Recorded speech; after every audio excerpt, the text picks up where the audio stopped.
Hi folks, welcome to the next video of what is apparently now a series. Today I'm going to be ranking every pasta that I have come across and know. These are pretty run-of-the-mill pastas. I feel like maybe I have like I make pasta at home. I have a broad array of tastes in regards to pasta, and it's kind of weird to do a tier list for pasta because it is so good. So I mean, it's probably worth mentioning that like a D tier pasta is kind of like still amazing.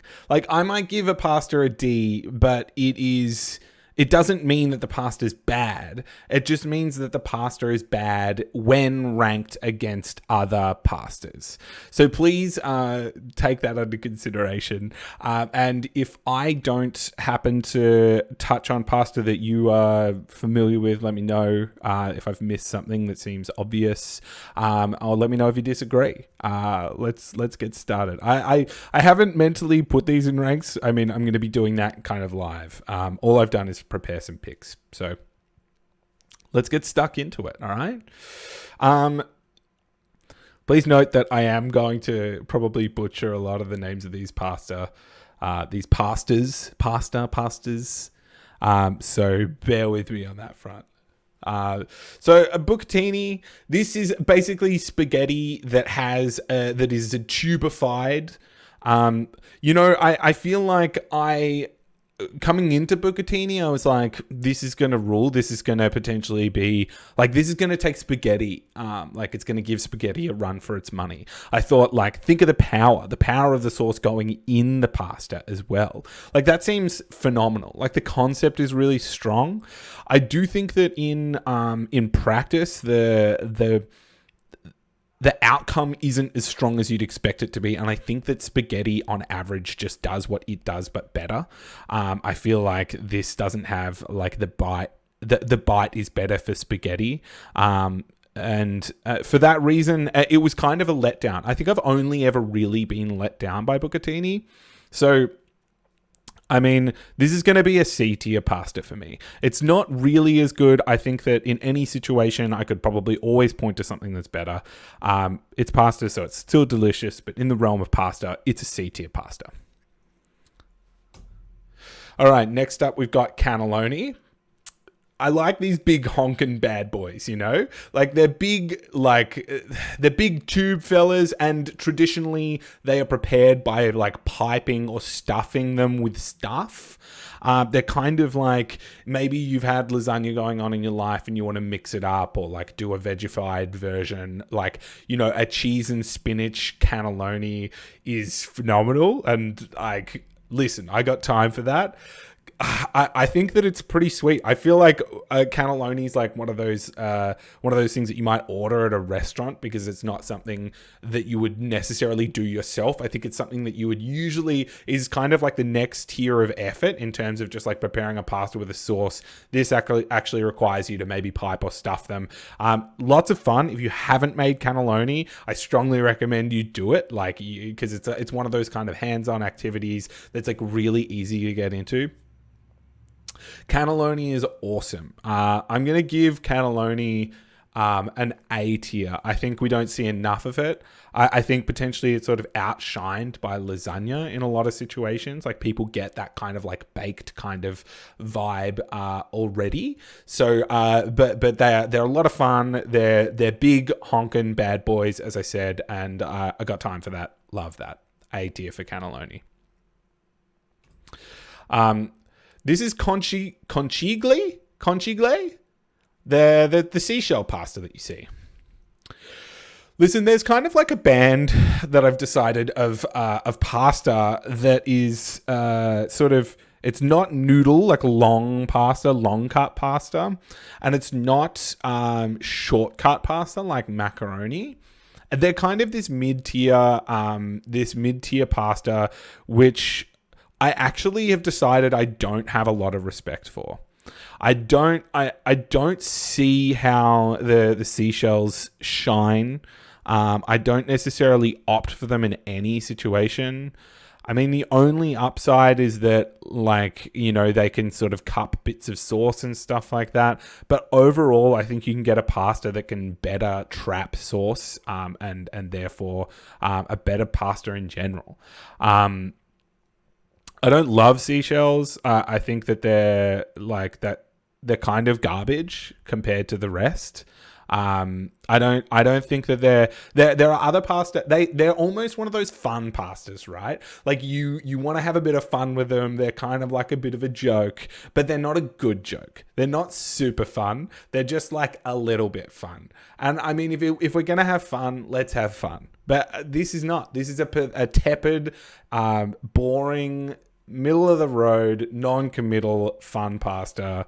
This is going to be a C tier as well.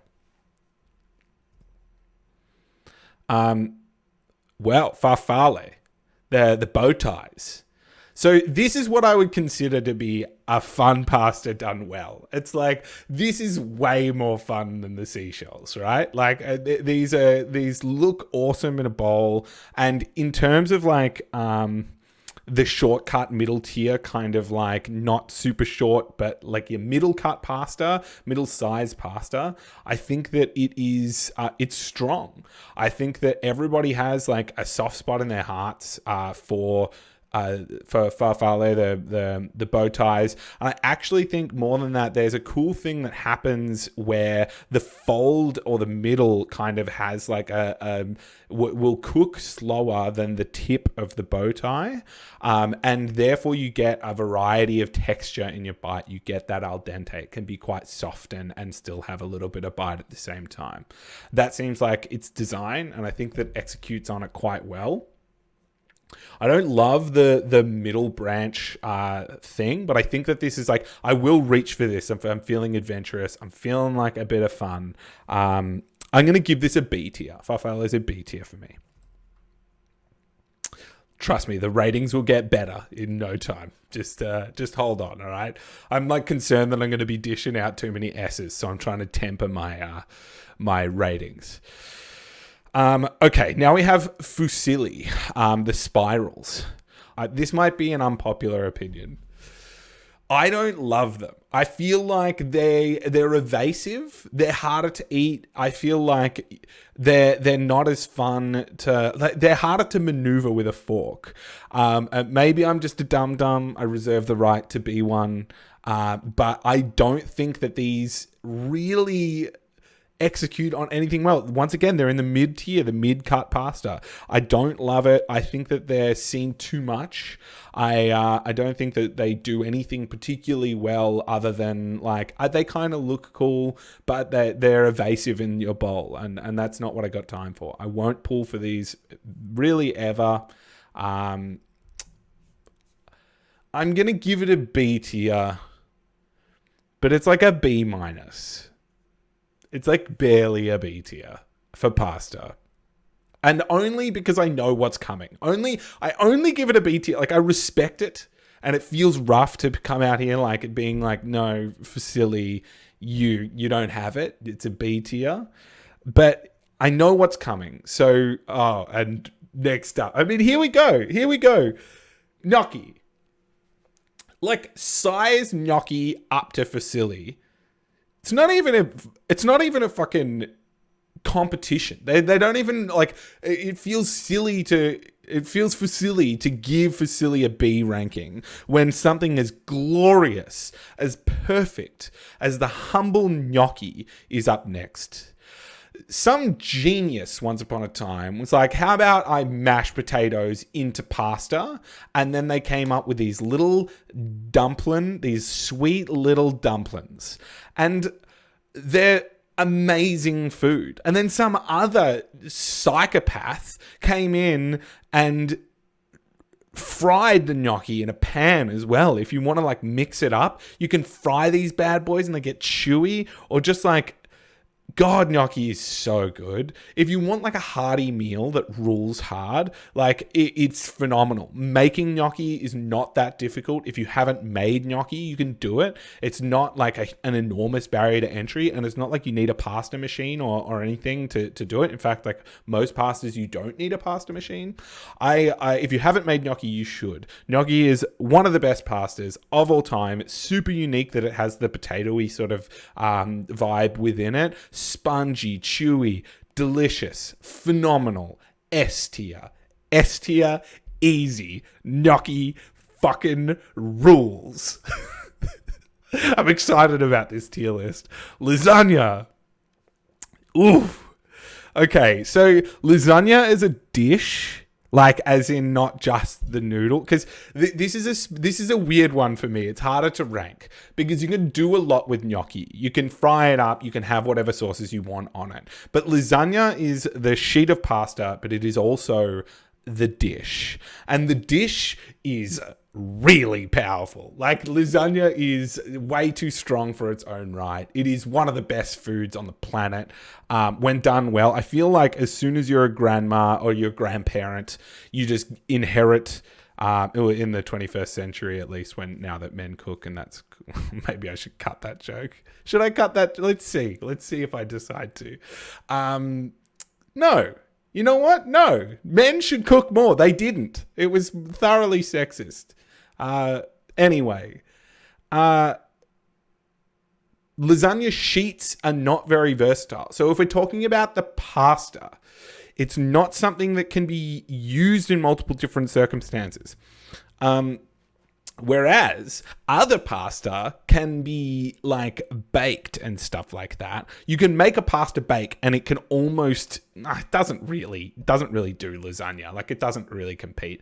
But I'm just saying that can be used in multiple different circumstances.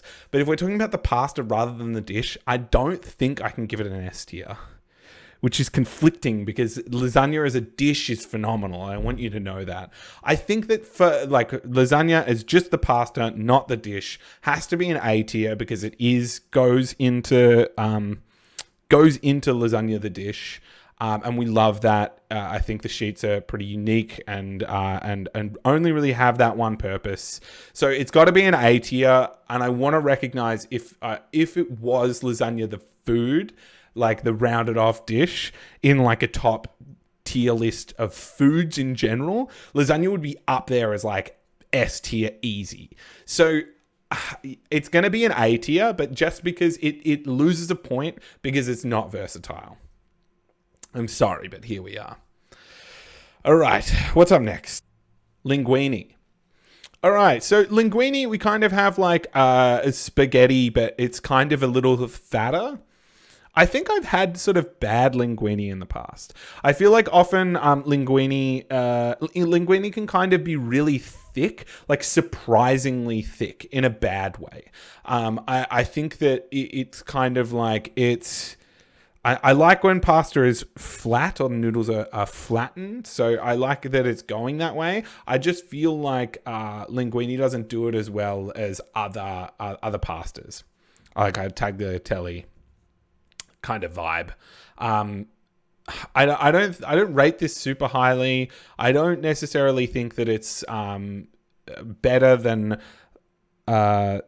spaghetti or the thicker, flatter alternatives. I think it's kind of hedging its bets in that regard, and I don't respect that. It's a bit too safe. It's a bit like, oh, let's branch out. Like you've eaten spaghetti like 10 times in a row for all the last pastas, and you're like, oh, let's step out to linguine. Whoa, whoa, crazy, right? No, it's gonna be a B tier. I mean, it's solid. I mean, you could swap it out for like spaghetti could be swapped out for this, and it wouldn't ruin the meal. No one would be crying about it probably. Fine. B, solid. All right, macaroni. So this is basically the dominant force of the shortcut pasta, right? I think that there's so few shortcut pastas that I'm exposed to because macaroni is just like so solid, and mac and cheese as a dish like rules so hard that it kind of was like dominated a space. But I mean, you could do other things. There's no reason that it has to be mac and cheese every time. You could do macaroni and other things. People don't tend to, but it's possible. It's fine. It's a space that we can play in.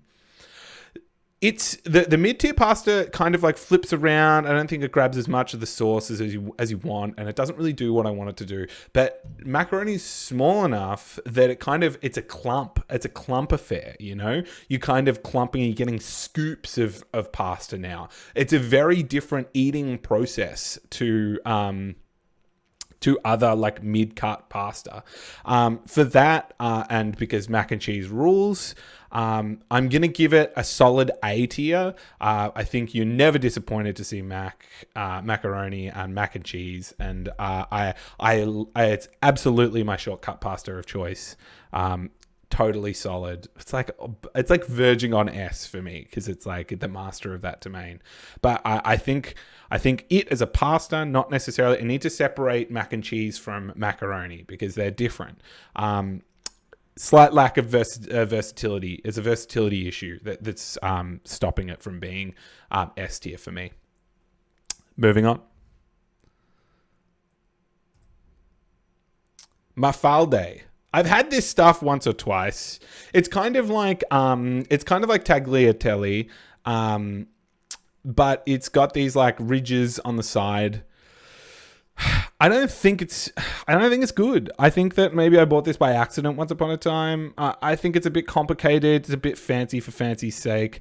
Kind of looks cool, but like I can't see a situation in which I do this. I mean, when I'm making pasta, like, no way. What am I doing? Like crimping the edges or something? Like I would have to have some sort of specialized tool for that. And there's no way that I'm doing that.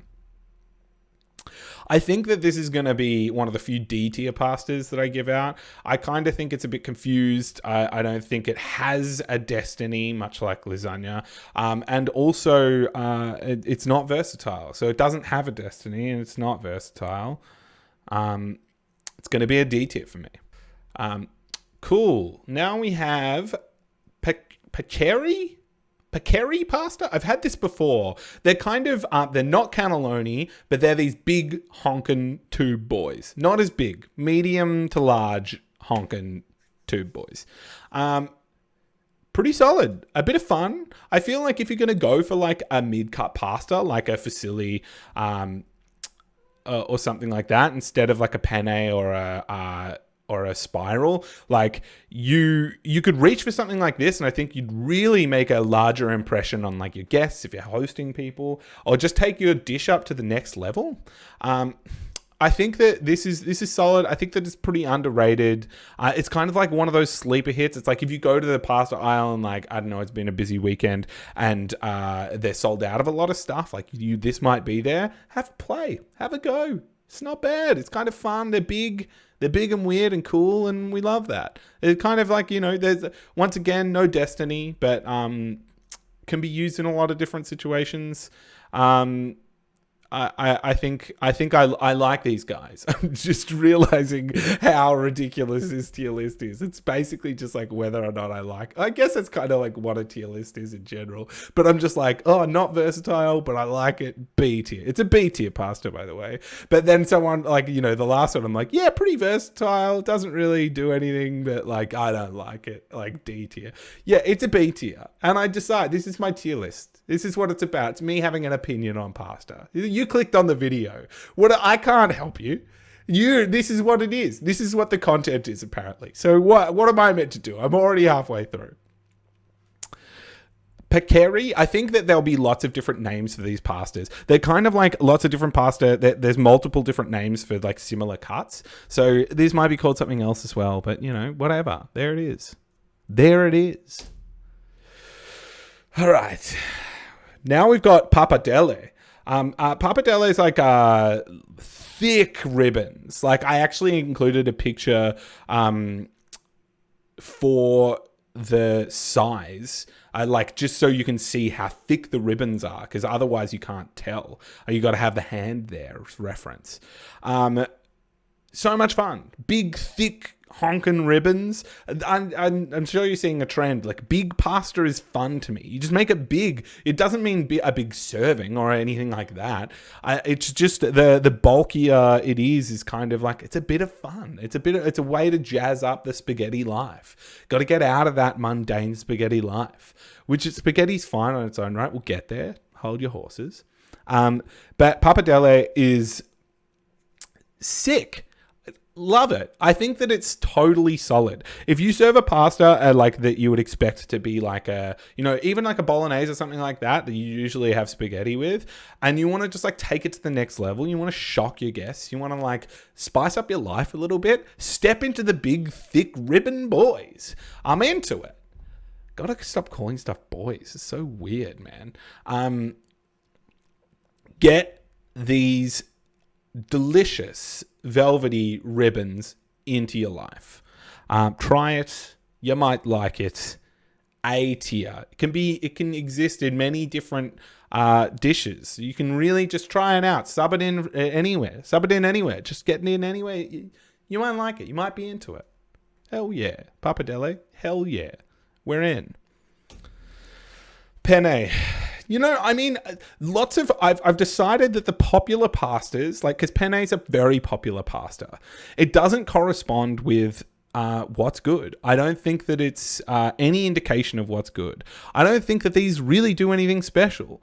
Like, you can go to the aisle and you'll find these fellas that have just like, they're cut on an angle so they have a point. But you'll find pastas that are similar that are just like tubes that aren't cut on an angle.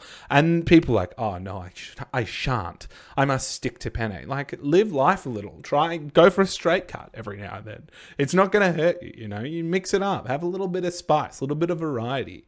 Just criticizing the hypothetical viewer. Weird. I drank too much coffee today. It's hot. Where are we at with penne? No. Where are we at with penne? I don't like how regularly it's used. It suffers from the mid-cut pasta syndrome. It doesn't want to find your fork. It doesn't want to be stabbed. There's pasta that's like, yes, please, take me. And there's pasta that's like, no, I'm going to just whoop, whoop, and just dodging around, slipping around. No respect. I'm going to give penne, I think it's so boring. It's so boring for it to be so popular. It's straight up C tier penne. You don't do anything for me. I don't think I've ever appreciated the use of penne in a particular dish. Perhaps like a bake, like a pasta bake is, yeah, I can see that. But still doesn't do it for me. I think that there's always a better option. And we can do better. We can do better here. C tier.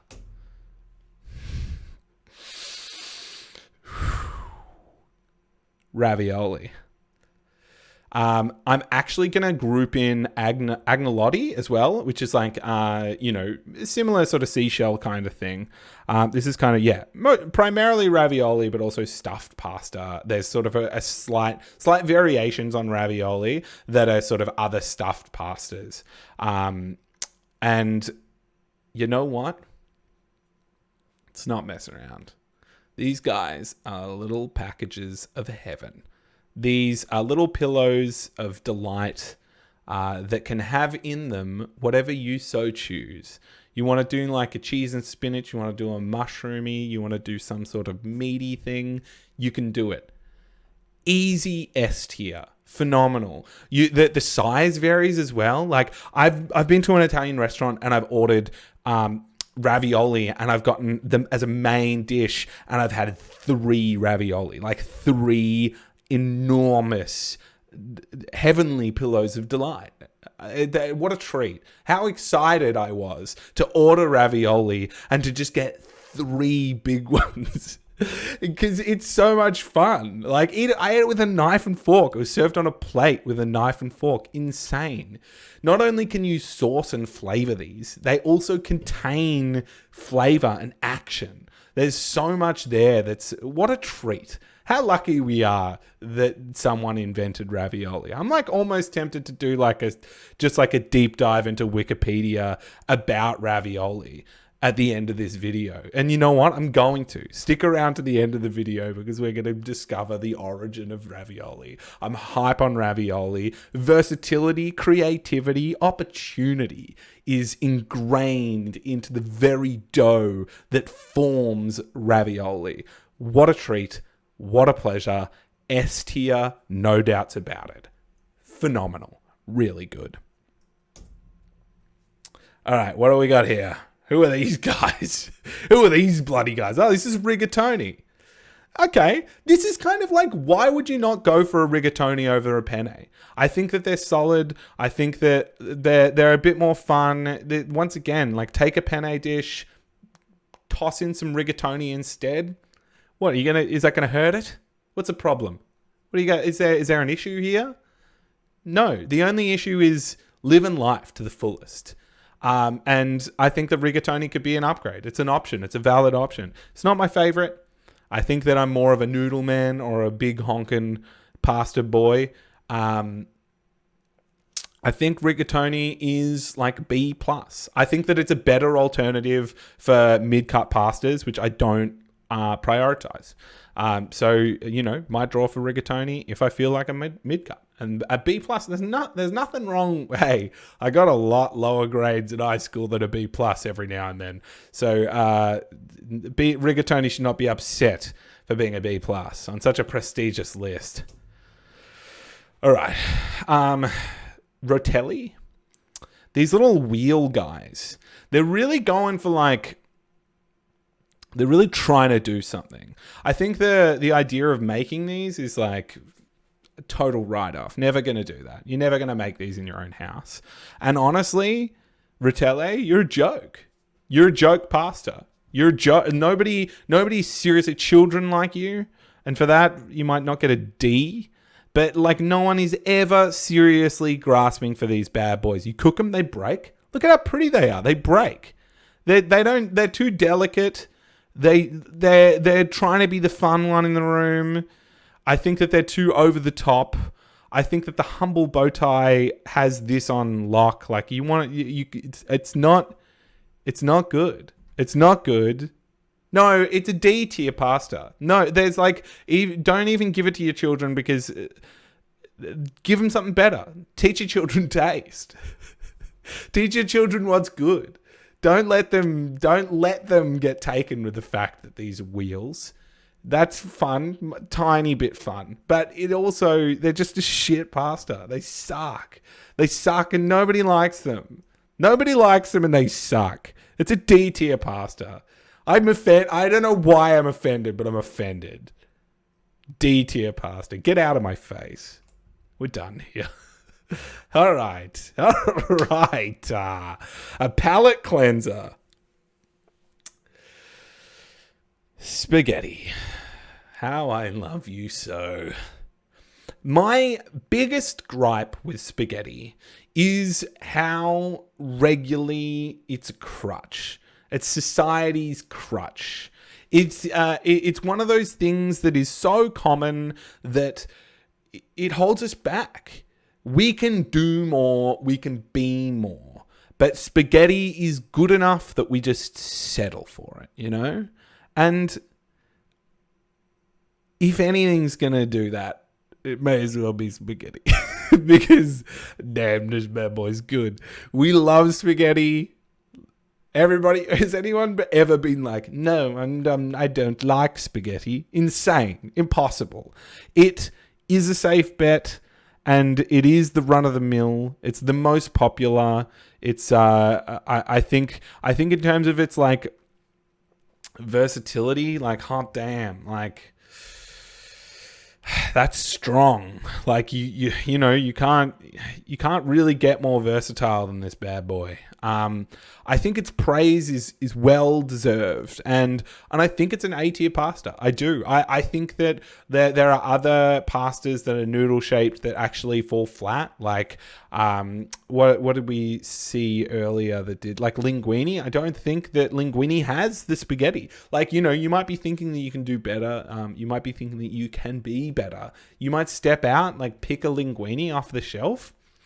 You might be like, why am I doing this? Why am I here? Like, why am I defying when I just, like, my staple, when I just want some spaghetti? And that's okay.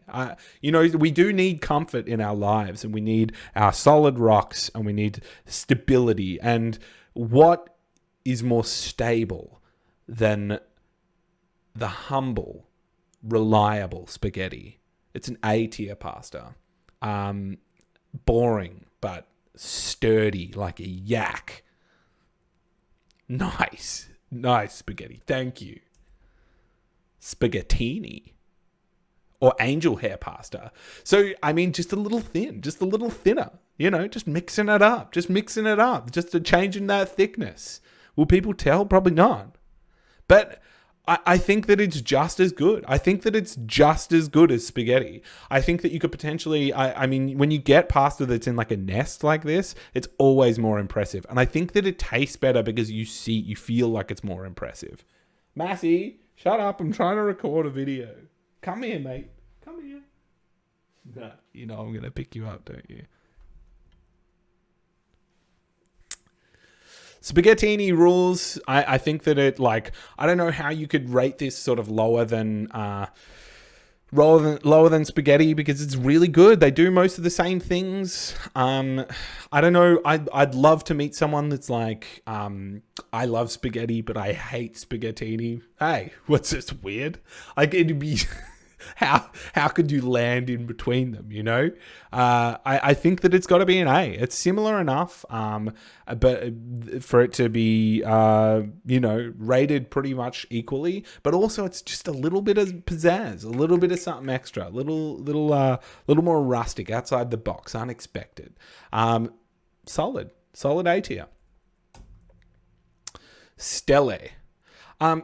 So these guys, like little star guys, you see them in like soups and stuff a lot. God, what is the soup? What's the famous Italian soup that's got pasta in it and tomatoey? I'm an idiot. I'm a big idiot. I've just put it up here, haven't I? I have. I'm an idiot. One last shot. Can I remember it?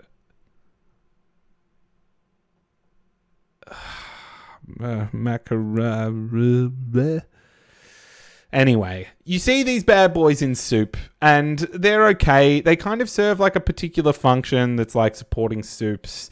Soups, are too watery for my taste. I feel like you may as well just have a big glass of water and some food on the side. So I won't often go gravitate towards the soup option. Unless it's chicken noodle soup, but just hold out for my soup tier list coming soon. God, I should actually. It's the second time in both videos I've thought about soup. Soup tier list. Nice. It's a good one.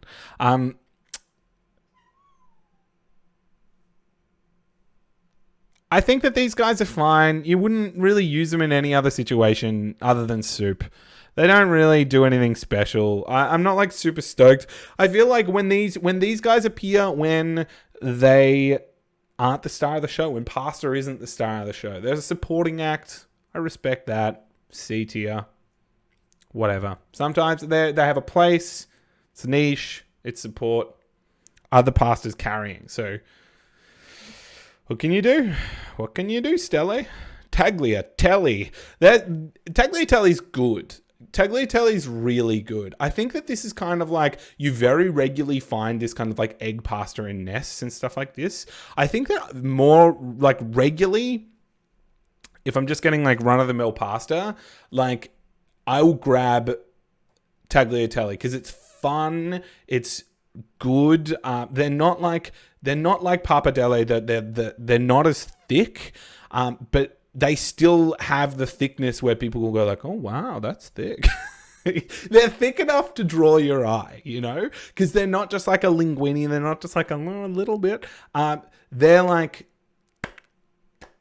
big. They're big, but they're not overwhelming. They're not inconvenient. They're not parading around. They're within the realm of sensible, but they're still a thicker pasta. And I love it. I think tagliatelle. I think that this is just like often an upgrade to spaghetti for me, honestly. Like, I think that this often does what spaghetti. I think it's a fun version of spaghetti. I think it's my favorite, and I think I'm going to toss it up for it. And I think that I'm going to give it an S tier. I think it's an S tier pasta. I think that it's fun. Sub out spaghetti. Try this on. See how you go. You might like it. I love it. I think it's great. It's fun, thick. Love it. Nice.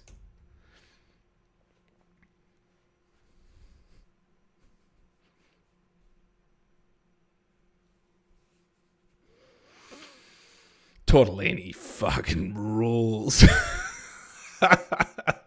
Often it's got meat inside of it. If you're a meat-eating human, you probably love it. They look so sick. They have a particular fold about them, which is really, really special and fun. You can see the artistic prowess that went into making these bad boys. If they're made by hand, of course. But they're so much fun. They're such a sick pasta. Once again, you have the joy of being able to mess around with what goes in them. I think tortellini typically has like a narrower scope than ravioli. Ravioli typically has more variance and variety and what is typically expected to be in it. But tortellini, there's no reason why you can't play. There's no reason why you can't have a little bit of a play. Mix up what goes on in here. Different meats, different, sub in like, mushroomy, cheese and spinachy, whatever you want to do. God damn, it's good. I feel like ravioli kind of does what it does with more variety. The only reason I'm going to give tortellini an A tier is because it just doesn't have that versatility. So A tier for tortellini. Very sick, obviously. We love that shit. Okay, so last up, there's a couple of different names for this depending on the length. I've only just learned these, so I'm going to butcher them, of course. Trophy and filea pasta. I believe that this is made by getting a piece of pasta and wrapping it around like a needle, like a knitting needle. So I think that often it's referred to as like knitting needle pasta as well. God damn, this stuff's good. This stuff is like what you go to if you're like, you know what? I'm like making something rustic. Also, easy best mid-cut pasta.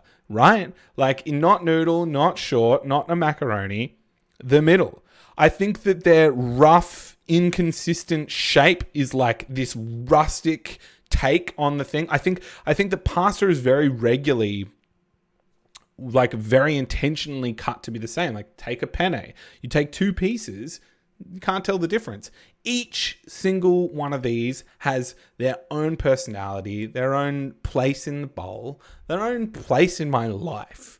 This pasta is really good. It's really, really good. And if you want to step it up, you want to live life a little bit, you see this pasta on the shelf, get it, try it. They kind of have the same thing that I was talking about with farfalle, the bow ties, where the density shifts because they're imperfect. Imperfect pasta is amazing. If you make pasta yourself, you'll learn to love the imperfections. It's what gives food variety, and it's that variety is flavor and it's contrast. We love that. I think that this type of pasta is really, really good. I think that I think it's a total sleeper too. Like I think people would write this off as fancy or something. Doesn't have to be. It's just pasta. You can do it. You can get there. You can make it. It's just boiling it up. What else is there? Just do it. Just get it. Get fancy, get rustic, try it on, try it out. Fuck, man. S tier. S tier. This stuff rules. I really enjoy this type of pasta. I think that it's the best of the mid-cut, potentially. Even better than the bow ties. Because it does something different. No, you'll notice that all of my S tiers do something particularly good and do something different. And they like broaden the platform.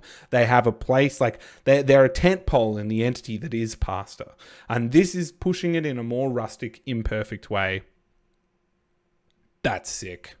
Love it. Trophy / Filea. S tier. S tier. Great. That's it. All right.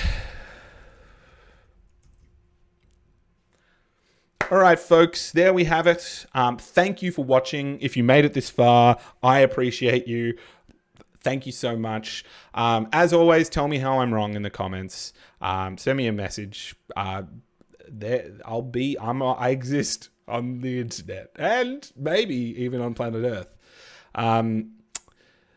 If you need a Dungeons and Dragons podcast, check out Swords and Monsters. I play D&D with my pals, have a bit of fun.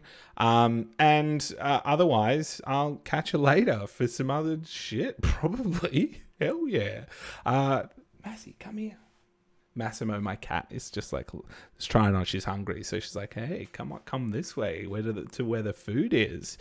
I know, Massey. I know you're hungry. Thanks for helping with my video.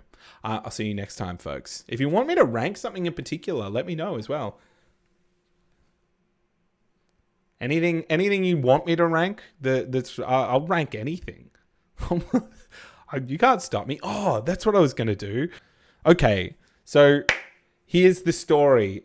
It's like the 1500s, 14th century or so. Some clever fellow whipped up some greens and like blasted them in like a dumpling pasta-y kind of format. And now we have him to thank. The personal letters of Francesco Di Marco Dattini is the first known reference of ravioli. There you have it. What a legend. What a bloody legend. Thanks, Francesco, you bloody ledge. See you next time, folks. Take it easy.